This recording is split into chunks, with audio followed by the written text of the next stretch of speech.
This speaker is named Neville Johnson. He passed away in September of 2019.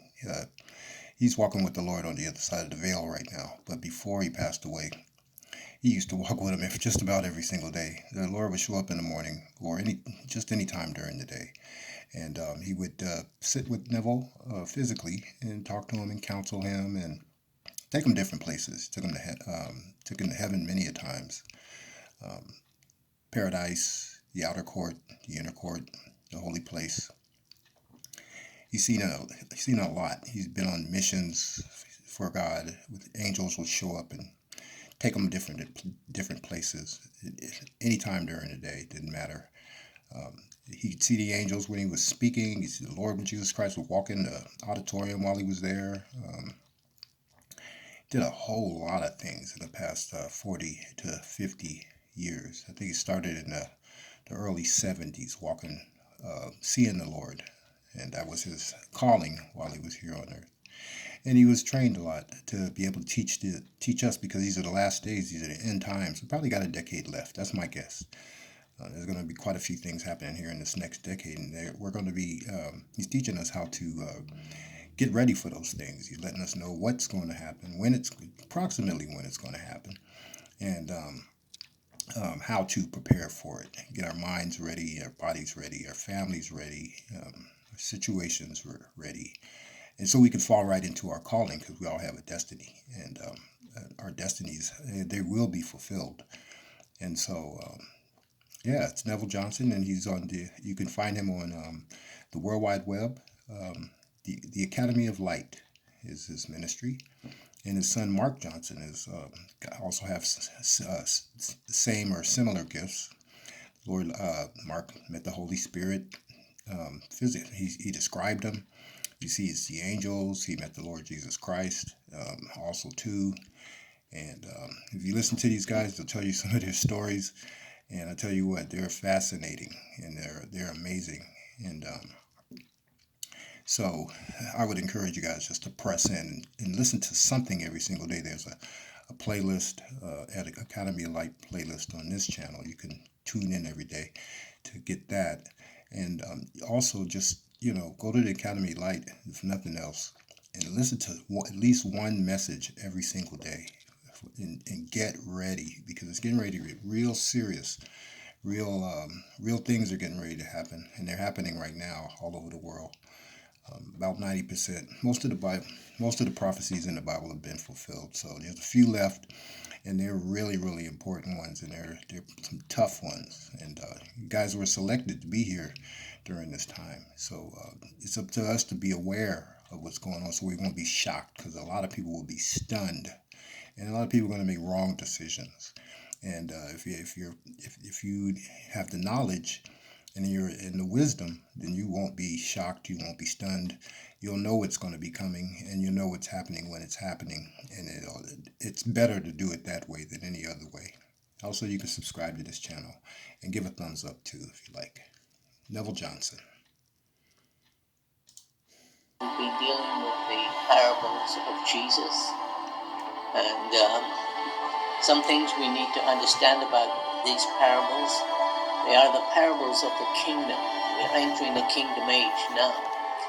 So we need to understand the ramifications of this. We need to understand the parables of Jesus have a direct connection with the 7 churches in the book of Revelation, which the Lord spoke to John about.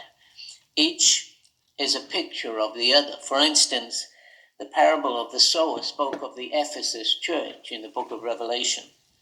The parable of the tares spoke about the Smyrna church. Okay? The parable of the grain of mustard seed spoke about of the Pergamos church in history. And the leaven, the Thyatira church. Then it talks about the treasure hid in a field, which that correlates with the Sardis church, in the book of Revelation, and also in history. And so we see in the final 6, it speaks about the merchant man in the Philadelphia church. And finally it speaks of the parable of the net and the Laodicean church. And so we have a correlation between the parables of the kingdom and the 7 churches in the book of Revelation. And we need to understand that each of these churches, these 7 churches, exist today. The state, there are churches that exist exactly the same as the state of these churches in the book of Revelation. And so we need to understand that. And so we're going to talk about the grain of mustard seed in Matthew 13:31, another parable putting forth unto them, saying, the kingdom of heaven is like unto a grain of mustard seed, which a man took and sowed in the field, which is the least of all seeds, but when it is grown, it is the greatest among herbs, and becomes a tree, so that the birds of the air come and lodge in its branches. So, we saw the church began to wane and lose its first love. That was the Ephesus church. And there was a decline starting to happen until, we come down to a point in time when all of the apostles have gone, apart from John and his dead. All the apostles have gone. Jerusalem, they had been destroyed. Jerusalem didn't even exist. It had been totally destroyed. The Roman Emperor Titus in 71 AD destroyed Jerusalem. And the church is in decline. And these parables tell us why. The church started as a grain of mustard seed, very small seed, grew very quickly into a huge tree. However, though the structure of the church grew along with its numerical size of the church, spiritually it was in serious decline. And so we're going to look at that as it happens through the ages. And it became large church, very influential, but spiritually it was losing the plot. The Bible, it says it was called the greatest of all herbs. In other words, it was the greatest of all religions. A huge organization it became. But the decline had set in. The Bible tells us in verse 4 that the birds of the air came and lodged in the branches of this tree, this church. And very clear in Matthew 13, verse 32, which indeed is the least of all seeds, but when it is grown, greatest among herbs or trees, and becomes a tree, so that the birds of the air come and lodge in its branches. So what happened? How did this happen? What caused this? It's very, very simple. The church and the state of Rome joined hands. Now, Christianity became the religion of Rome. Now, we need to understand the ramifications of this. This marriage proved to be disastrous. You see, the Emperor Constantine embraced Christianity. He was the Roman emperor. He embraced Christianity in 312 AD. So Christianity became, if you like, the state religion, the religion of Rome. And so when Rome proclaimed Christianity as the state religion, the religion of Rome, a great pollution took place in the church. And it's important. You see, Rome was very, very pagan. It had all kinds of gods. They worshipped all kinds. They worshipped the sun, they worshipped the wind, they worshipped such spirits as the Queen of Heaven, and many other things. And it's very, very interesting, you see, the mother, the Queen of Heaven, which the Romans worshipped, was a mother with a baby in its arms. It says in Jeremiah chapter 7:18, the children gather wood, and the fathers kindle a fire, and the women knead their dough to make cakes, to listen, to the Queen of Heaven, and to pour out drink offerings unto other gods, that they may prove me to anger. See, this goes right back to the time of Jeremiah, how to worship this spirit called the Queen of Heaven. And the Romans worshipped this same spirit. under the same name, the Queen of Heaven. And the names of these gods changed when it was brought over into the church, but the spirit was the same. This spirit, Queen of Heaven, was demonic. It came over into the church, and they changed the name to the Virgin Mary, mother with a baby in its arms. And so they began to worship that spirit. The Queen of Heaven became known as the Virgin Mary. All kinds of pagan practices came over from the Roman Empire into the church. The names may have changed, but the spirit remained the same. This set the scene for a massive decline of the church. You see, it's very interesting. It says the kingdom of heaven is like unto a grain of mustard seed, which a man took, one man took, and sowed in his field. Constantine, one man, you see. This church became a massive organization. Constantine made it the Church of Rome, and so the decline was very rapid. 100 years, it's only been 100 years since the edict of Domitian to burn scriptures, destroy the churches, kill all the Christians. None of these succeeded in destroying the church. The church still survived, even though there was a huge amount of martyrs. The church, but however, the church was no longer powerful like the first Ephesian church, but its church still existed. Now listen to me. What had really happened, they couldn't destroy the church through opposition against it, martyrdom and all of that. The church wasn't destroyed until this one thing happened. The church and the state of Rome became one. The religion of Rome became that of the Christian church. It was a master stroke of demonic cunning. In other words, if you can't beat them, if you can't wipe out the church, join it and pollute them. The church at Ephesus lost its first love, led down to the church at Smyrna, great persecution. The church of Smyrna gave way to Pergamos. Now we have this downward spiral to another church, the church at Pergamos. The name Pergamos means thorough or gamos, married. A thorough marriage, it means per or thorough, per, gamos, which means married, a thorough marriage. And this is really prophetic. The name of that church was the church in which the state of Rome amalgamated with the church. It married the church and state married. They became one. Now Jesus said this about the church at Pergamos, Revelation, I have a few things against you because you have held them that hold the doctrine of Balaam, who taught Balak to cast a stumbling block before the children of Israel and to eat sacrificed things unto idols and commit fornication.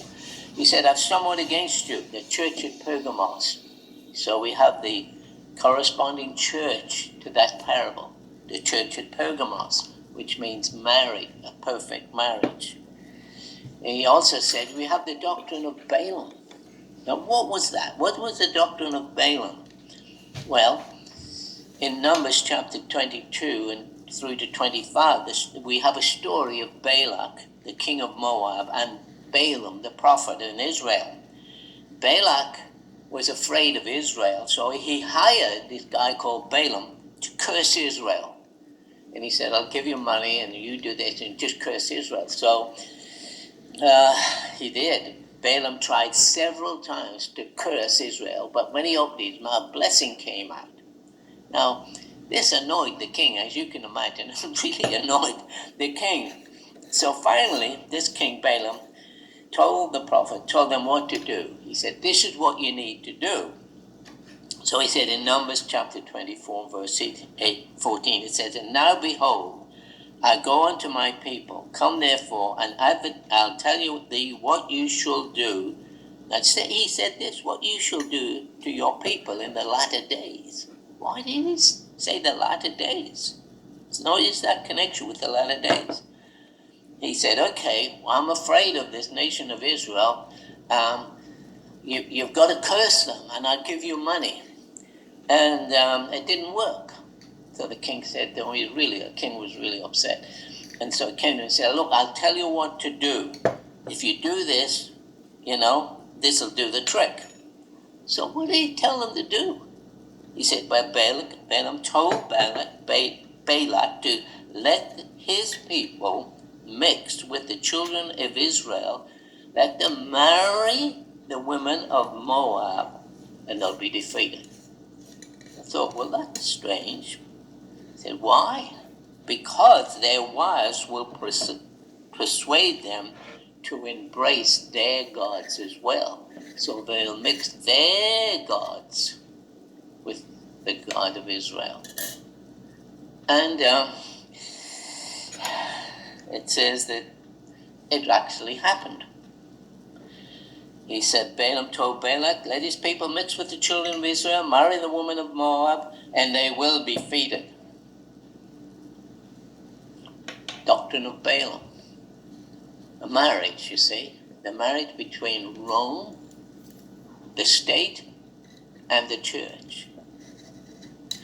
And so Pergamos, that church exists today. The church nowadays, it exists today. In Pergamos, in history, we have the first glimpse of a world church controlled by the head of the state of Rome. Okay. The Roman Emperor Constantine called the first World Council of Churches in the city of Nicaea in 325 AD. That was the first World Council of Churches. But it was during the age of Pergamos. Isn't that interesting? Married? Age of Pergamos. In this council, they set up the legal work for a one world church. Now that's very prophetic. This church exists today. This is prophetic and of great significance. The World Council of Churches, a world church of all religions, now admits into its ranks today all religions. The World Council of Churches embraces Buddhism, Hinduism, all kinds, accepts all kinds of animistic religions, including Islam, under the guise of tolerance. Now, it is notable that in the age of Pergamos church, Rome was the spiritual head. He was the spiritual head. And it says where Satan's seat is. The Pergamos church, which in history, however, it exists today. Remember, Pergamos means married. The church at Pergamos. Revelation 2:13. I know your works, where you dwell, even where Satan's seat is. This is a Pergamos church. And you hold fast my name, has not denied my faith. In those days wherein Antipas was my faithful master.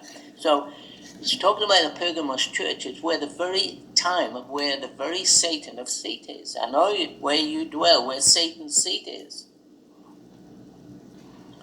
Where Satan's seat, the throne, where Satan dwells, where he has his home. That church is existing today. And it will rise to a huge clash between the true church and this church in these end times. What we see emerging is this: a one world government under the United Nations, one world church under the United Nations, one world monetary system under the United Nations. This new world order will be the most oppressive world order we have ever seen. You see, and that's why it says, in Revelation chapter 18 and verse 4, and I heard another voice from heaven saying, come out of her, my people, Don't be partakers of her sins, that you might receive not her plagues. I thought, okay. Now note, in Revelation 2 and verse 13, it says, at the Pergamos church was the seat of Satan. This was the church that married with the Roman Empire. If you can't beat them, join them. Now note, in Revelation chapter 16 and verse 10, and the fifth angel poured out his vial upon the seat of the beast, this church, and his kingdom was full of darkness, and they gnawed their tongues for pain. You see, well, the United Nations, the IMF, International Monetary Fund, the World Church that welcomes also homosexuality, the IMF are all in bed together. They all work together. You will find that in the days to come, many of true churches will be taxed almost out of existence, but they will survive. Many churches will go underground for a while because of the persecution that comes from this other world church. Many true Christian churches will go underground, but they will still operate. You know, Jesus said this, Matthew 16:18, and I say unto you, you are Peter, and upon this rock I will build my church, and the gates of hell shall not prevail against it.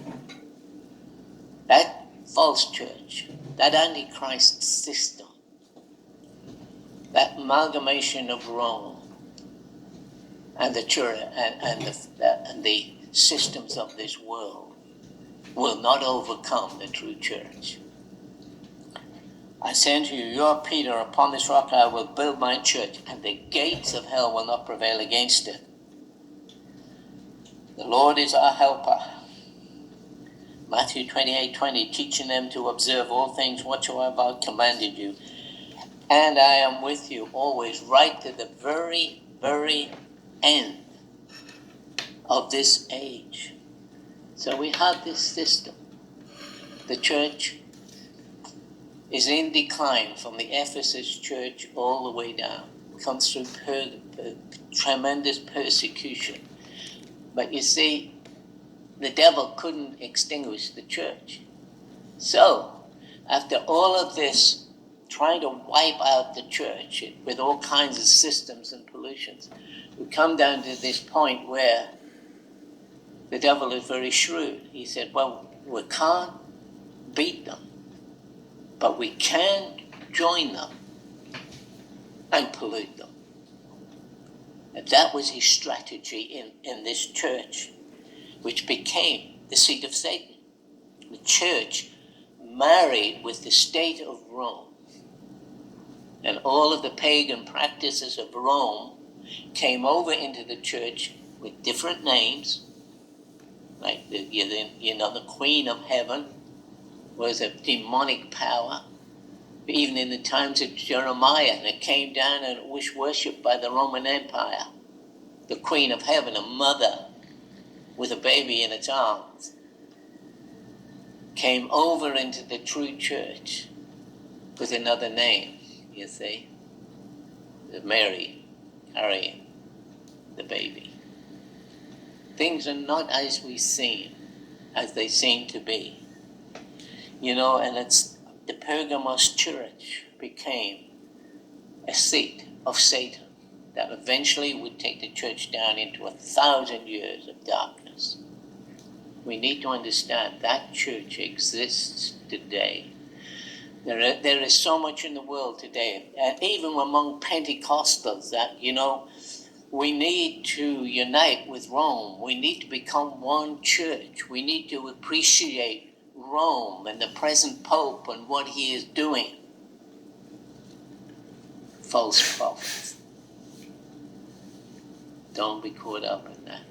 A whole delegation of Pentecostal leaders went to Rome. These were Pentecostals. For the purpose of being united with them, the present Pope. This parable and this church talks all about it. The seat of Satan. I'm sorry if this offends you. Well, I'm not really. We need to get your act together and understand what is happening out there. Jesus is bringing to pass a church without spot and wrinkle. Come out of her, my people, the seat of Satan. Revelation 16:10, and the fifth angel poured out his vial upon the seat of the beast and his kingdom, and it was full of darkness. Where was the seat of the beast in Revelation chapter 16? It was the religious arm of the Antichrist system.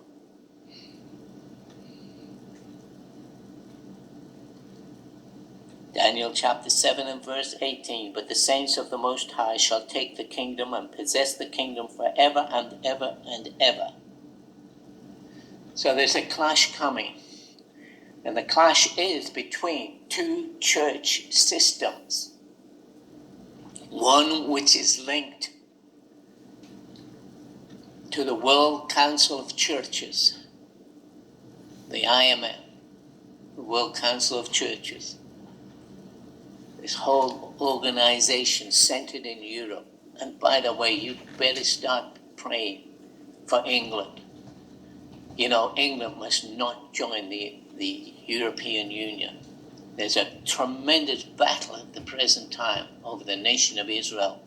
And then you women in England need to start to pray. You women could be the key to praying women could be the key to turning that whole thing around. It's at a critical state right now. You see, it's a battle between two kingdoms, two churches, two systems. But the saints of God will eventually take the kingdom. We've got to, we're in a state in many churches, there's nothing is black and white anymore. Everything is gray, tolerance. We've got to tolerate this and tolerate that. You can't tolerate anything that is against the words of Jesus. You don't tolerate it. There's some big Pentecostal churches in Australia today which will not stand, not teach about what homosexuality really is and what the scriptures teach on it. They won't teach on it. Why? Because they'll lose some people. We've got to be tolerant. No, you don't. You have to be true to the words of Jesus. See, this whole thing. We're living in the darkest times. We're living in the times of great glory. The two are rising together. The two churches are rising together. The two kinds of government, the government of the kingdom of God coming to earth, this false kingdom in the earth which Satan rules. There's a clash between these two kingdoms. What does the Lord require of you? In Micah chapter 6 and verse 8, that question is asked. What does the Lord? Well, he has showed you among what is good, and what does the Lord require of you? Well, simple. Do justly, love mercy, and walk humbly with God. Let's not be children of the darkness. Let's not be fooled by what is taking place around the world, with the Catholic Church, with the Pope, and with the European nations, and what's behind all of that. We'll talk a little about this in the next session, but let's not be fooled by that. There is a battle coming between darkness and light, and the sides are clearly defined and drawn. We need to see them, and we need to understand them. The world is heading up to the final clash between these two systems. When Constantine decided that he would make Rome the Christian religion, because they tried to destroy it over and over again, it didn't work. So they joined them and brought all of their spirits over into the church. That's happening today. That's what this parable and this church speaks about. Don't be fooled, but understand there's a great harvest coming in of the true church of Jesus Christ. But this old cannot be tarnished by that. God bless you.